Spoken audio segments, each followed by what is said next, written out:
মুভির শুরুতেই আমাদের আদিম যুগের একটা ছেলেকে দেখানো হয় যে কিনা নদীতে মাছ ধরার চেষ্টা করছিল। ছেলেটা নদীতে ঝাঁপ দিয়ে খুব সহজেই একটা মাছ ধরে ফেলে। এর থেকে আমরা বুঝতে পারি ছেলেটা এসব বিষয়ে খুবই পারদর্শী ছিল। ছেলেটি মাছটি ধরতে পেরে খুবই খুশি মনে তার গ্রামে ফিরতে থাকে, কিন্তু সে সেখানে পৌঁছে হতবাক হয়ে যায়। সে দেখে তার পুরো গ্রামটা আগুনে পুড়ে ছাই হয়ে গিয়েছে। তাই সে তাড়াতাড়ি করে সেখানে চলে যায়। সেখানে গিয়ে সে সবাইকে ডাকতে থাকে, কিন্তু দুঃখের বিষয় ছেলেটা কাউকেই খুঁজে পায় না। আর স্বাভাবিকভাবে ছেলেটা অনেকটাই ভেঙে পড়ে। আর তখনই সেখানে হঠাৎ টাইম পোর্টালের মতো কিছু একটা চলে আসে, আর সেটা ছেলেটাকে টেনে সেটার মধ্যে নিয়ে চলে যায়। এরপর আমরা নোবিতাকে দেখতে পাই, যে কিনা প্রতিবারের মতো তার পড়াশোনার জন্য তার মায়ের কাছে বোকা খাচ্ছিল। তাই সে এবার রেগে মেগে বলতে থাকে, অনেক হয়েছে, আমি আর সহ্য করতে পারছি না। স্কুলে ঘরের সব জায়গায় শুধু আমাকে বোকা খেতে হয়। আমি সিদ্ধান্ত নিয়ে ফেলেছি, আমি আর এই ঘরে থাকব না। কিন্তু ডোরেমন নোবিতার কোনো কথায়। তখন নোবিতা বলে, ডোরেমন তুমিও আমাকে থামানোর চেষ্টা করো না, আমি তোমার কথাও শুনব না। কিন্তু ডোরেমন বলে, আমি তোমাকে থামাবো না, আমি জানি তুমি কিছুক্ষণ পর এমনিই ঘরে ফিরে আসবে। এটা শুনে নোবিতা রেগে যায়। সে বলে বাইরে থাকার জন্য মাত্র 3টা জিনিসের প্রয়োজন। আর প্রতিবারের মতো নোবিতা এসবের জন্য ডোরেমনের কাছে গ্যাজেট চায়। ডোরেমনও বুঝতে পারে নোবিতা গ্যাজেট না নেওয়া অবধি তাকে ছাড়বে না। তাই ডোরেমনও নোবিতাকে গ্যাজেটগুলো দিয়ে দেয়। এরপর নোবিতা সবকিছু গুছিয়ে গাছিয়ে বেরিয়ে পড়ে তার একলা জীবন কাটানোর উদ্দেশ্যে। সে বলতে থাকে, এটা হলো আমার মুক্তির প্রথম ধাপ। কিন্তু দুঃখের বিষয়ে সে তার প্রথম ধাপেই সিঁড়িতে হোঁচট খেয়ে পড়ে যায়। আর ডোরেমন বলে, তুমি তোমার প্রথম ধাপেই ফেল হয়ে গেলে। আর তখনই সেখানে নোবিতার মা চলে আসে। সে বলে, এখানে এত গন্ডগোল কিসের? নোবিতা বলে, আমি এ ঘর ছেড়ে চলে যাচ্ছি, আমি আর এই ঘরে থাকব না।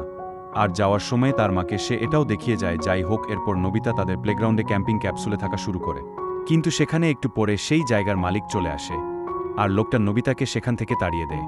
তাই নোবিতা এবার সিদ্ধান্ত নেয় যে সে স্কুলের পিছনের জঙ্গলে বসবাস করবে। নোবিতা সেখানে বসে খুব আরামসে চিঠি লিখছিল, কিন্তু নোবিতা সেখানেও থাকতে পারেনি। সেখানে কনস্ট্রাকশনের লোকজন চলে আসে, আর তারা বলে এটা হলো সরকারি জায়গা, আর নোবিতাকে সেখান থেকেও তাড়িয়ে দেয়। তাই নোবিতা বাসায় ফিরে আসে। ডোরেমন ভাবে নোবিতা হয়তো ফিরে এসেছে, কিন্তু নোবিতা ডোরেমনের কাছে এনিওয়ে ডোর চায়। ডোরেমন এতে রাজি হয় না। নোবিতা ডোরিমনকে অনেক রিকোয়েস্ট করে, তাই ডোরেমন এনিওয়ে ডোর দিয়ে দেয়।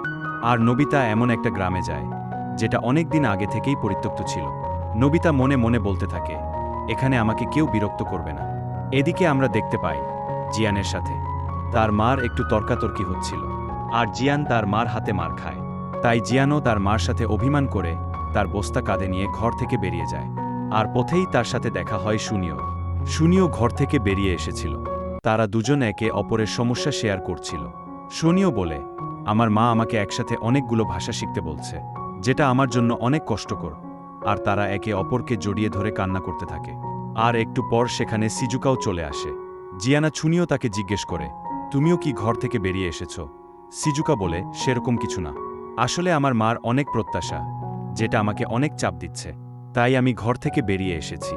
যাই হোক, এরপর তারা তিনজন একসাথে নোবিতাকে খুঁজতে থাকে, কারণ নোবিতাই তাদেরকে বাইরে থাকার জন্য সাহায্য করতে পারে।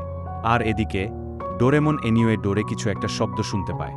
তাই সে যখন সেখানে কান পড়তে যাবে, তখনই এনিওয়ে ডোর খুলে নোবিতা শুধু তাদের ঘরে পানিতে ভরে যায়। ডোরেমন বলে, তুমি কি করেছ? নোবিতা বলে, গ্রামটা ঝড়ের পানিতে ডুবে গেছে। এরপর ডোরেমন কোনোভাবে এনিমে ডোরটা বন্ধ করে, আর একটা গ্যাজেট দিয়ে পানিগুলো ঘরের বাইরে বের করে দেয়। ডোরেমন বলে, তুমি হার মেনে নাও, আমি তোমাকে তোমার পরীক্ষার রেজাল্ট ভালো করার জন্য সাহায্য করব। কিন্তু নোবিতা হার মানে না, সে ঘর থেকে বেরিয়ে যায়। আর তখনই নোবিতার মা ডোরেমনকে ডাক দেয়। নোবিতার বাবা তাদের ঘরে একটি হ্যামস্টার নিয়ে এসেছিল, যেটা দেখতে একেবারে হুবহু ইঁদুরের মতো। এটা দেখে ডোরেমনের অবস্থা খুবই খারাপ হয়ে যায়। আমরা তো জানি ডোরেমন ইঁদুরকে কতটা ভয় পায়। নোবিতার বাবা বলে, এটা আমাদের কাছে কিছুদিন রাখতে হবে, কারণ আমার বস কাজের জন্য বাইরে গিয়েছে, তাই সে এটা আমাদের কাছে রাখতে। ডোরিমন বলে, যাই হোক, এটা তোমরা ঘর থেকে বের করো। সে বলে, এটা তোমাদের কাছে গুরুত্বপূর্ণ নাকি আমি গুরুত্বপূর্ণ? কিন্তু নোবিতার বাবা মার তো কিছু করার ছিল না, তাদেরকে এটা রাখতেই হবে। আর এদিকে আমরা দেখতে পাই নোবিতা তাদের প্লেগ্রাউন্ডে বসেছিল, আর তখনই সেখানে জিয়ান, শুনিও আর সিজুকা চলে আসে। তারা বলে, নোবিতা, আমরাও ঘর থেকে বেরিয়ে এসেছি, আমরাও তোমার সাথে থাকতে চাই। নোবিতা বলে, আসলে আমি বাইরে থাকার অনেক চেষ্টা করেছি, কিন্তু আমি পারিনি। আসলে প্রত্যেকটা জায়গার কোনো না কোনো মালিক রয়েছে, কিছু জায়গা নিজস্ব এবং কিছু জায়গা সরকারের। এটা শুনে তারা নোবিতার উপর রেগে যায় আর তাকে তাড়া করতে থাকে, কারণ তারা শুধু নোবিতার উপর ভরসা করেই ঘর থেকে চলে এসেছে। নোবিতা দৌড়াতে দৌড়াতে ডোরেমনের সাথে ধাক্কা খায়, আর তখন আমরা দেখতে পাই ডোরেমনও ঘর থেকে বেরিয়ে এসেছে। কারণ একটাই, তাদের ঘরে ইঁদুরের মতো দেখতে একটি হ্যামস্টার রয়েছে। এরপর তারা পাহাড়ে বসে আলোচনা করতে থাকে যে আসলে তারা কোথায় গিয়ে থাকতে পারে। তখন নোবিতার মাথায় একটি আইডিয়া আসে। সে বলে, আমরা জাপানের এমন সময় যেতে পারি যখন জাপানে কোনো মানুষই ছিল না, আর সেই সময়ে যদি আমরা যেতে পারি তাহলে তো পুরো জাপানটাই আমাদের হবে। এই আইডিয়াটা সবার খুবই পছন্দ হয় এবং তারা টাইম মেশিন নিয়ে বেরিয়ে পড়ে অতীতের উদ্দেশ্যে। তারা সিদ্ধান্ত নেয় যে তারা ৭০,০০০ বছর আগের জাপানে যাবে। কিন্তু তারা যখন টাইম ট্রাভেল করছিল তখনই হঠাৎ টাইম মেশিনে কিছু একটা হয়ে যায়। যাই হোক, এরপর তারা খুবই কষ্টে সেই সমস্যা থেকে বেরিয়ে আসে। সবকিছু স্বাভাবিক হবার পর তারা সেখানে পৌঁছে যায়। সেখানে পৌঁছে তারা দেখে চারিদিকে শুধু সবুজ আর সবুজ, এবং বাতাসটাও খুবই স্বচ্ছ এবং পরিষ্কার ছিল, সাথে আবহাওয়াটা অনেক ঠান্ডা ছিল। এখনকার আবহাওয়া ঠান্ডা হওয়াটা খুবই স্বাভাবিক, কারণ ৭০,০০০ বছর আগে পৃথিবীর তাপমাত্রা তুলনামূলক কমই ছিল। তখন ডোরেমন তাদের সবার জন্য এমন একটা গ্যাজেট বের করে যেটা কিনা একেবারে আদিবাসীদের পোশাকের মতো দেখতে ছিল। ডোরেমন বলে, এই পোশাকটা তোমাদের ঠান্ডায় গরম আর গরমে ঠান্ডা রাখতে সাহায্য করবে। এরপর তারা সবাই তাদের থাকার জন্য একটি জায়গা খুঁজতে থাকে। ডোরেমন সেরকম একটা জায়গা পেয়েও যায়, কিন্তু তাদের সেখানে থাকতে হলে ঘর বানাতে হবে। তাই ডোরেমন কতগুলো গ্যাজেট বের করে। তখন জিয়ান সুনিয়র নোবিতার মধ্যে মারামারি লেগে যায় যে কে আসলে এই কাজটি করবে। কিন্তু জিয়ানের সামনে সুনিয়ান নোবিতা তো কিছুই না। সে বলে, এই কাজ শুধু আমিই করব। তাই ডোরেমন জিয়ানকে উন্নয়ন মন্ত্রী হিসেবে নিযোগ দেয়া। এরপর ডোরিমন কতগুলো ফুলের বীজ বের করে এবং সেগুলো সিজুকাকে দিয়ে একটি বাগান বানাতে বলে। আর সিজুকা হলো আমাদের পরিবেশ মন্ত্রী।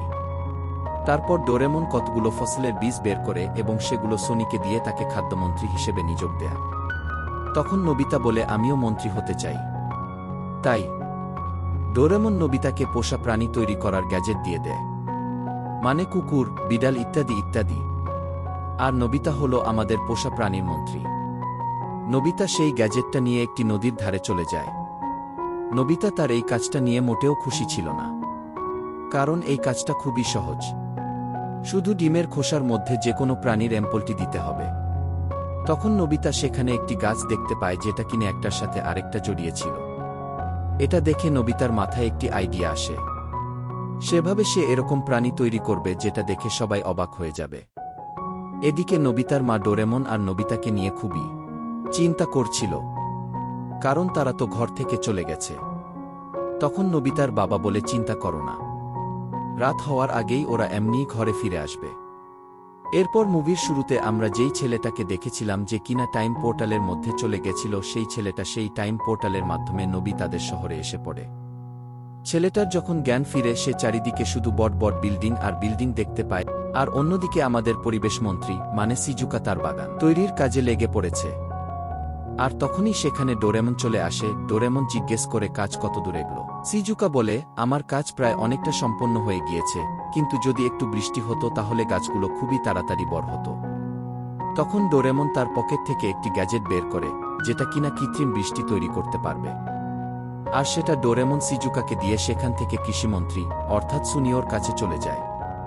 সুনিয়া বলে, আমার কাজও প্রায় শেষ, তবে এখানে যদি একটু সূর্যের আলো হতো তাহলে ফসলগুলো খুবই তাড়াতাড়ি ফলন হতো। তখন ডোরেমন এমন একটা গ্যাজেট বের করে যেটা কিনা কৃত্রিম সূর্যের আলো তৈরি করতে সাহায্য করবে। আর সেটা ডোরেমন সুনিয়োকে দিয়ে সেখান থেকে উন্নয়ন মন্ত্রীর কাছে রওনা দেয়, এটা দেখতে যে তার কাজ কত দূর এগলো। তখন আমাদের উন্নয়ন মন্ত্রী ওরফে জিয়ান বলে, আমার কাজও প্রায় সম্পন্ন হয়ে গিয়েছে। তখন ডোরেমন জিয়ানের কাছে দুইটা গ্যাজেট দিয়ে বলে, এগুলো তুমি লাগিয়ে ফেলো। ডোরেমন সেগুলো জিয়ানকে দিয়ে সেখান থেকে পোষাপ্রাণী মন্ত্রী অর্থাৎ নোবিতার কাছে রওনা দেয়। এদিকে আমরা দেখি নোবিতা তার কাজ সম্পন্ন করে সেখানেই ঘুমিয়ে পড়েছে। তখনই নোবিতার পাশে থাকা একটা ডিম নড়তে শুরু করে। নোবিতা সেই ডিমটা ধরার অনেক চেষ্টা করে, আর তখনই সেই ডিমটা আকাশে উড়তে থাকে। নোবিতা এটা দেখে অবাক হয়ে যায়, সেভাবে ডিম আবার আকাশে কিভাবে উড়ে। আর তখনই সেই ডিমটা থেকে একটা সুন্দর ঘোড়া বেরিয়ে আসে। নোবিতা এটা দেখে অনেক খুশি হয়ে যায়।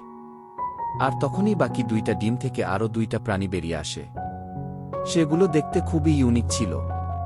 কারণ নোবিতা এই 3টা প্রাণী তৈরি করতে একটা ব্যবহার করেছে রাজাহাঁস এবং ঘোড়ার অ্যাম্পুল, আরেকটাই ব্যবহার করেছে ঈগল এবং সিংহের অ্যাম্পুল এবং অন্যটাই ব্যবহার করেছে হরিণ, বাদুড় আর কুমিরের অ্যাম্পুল।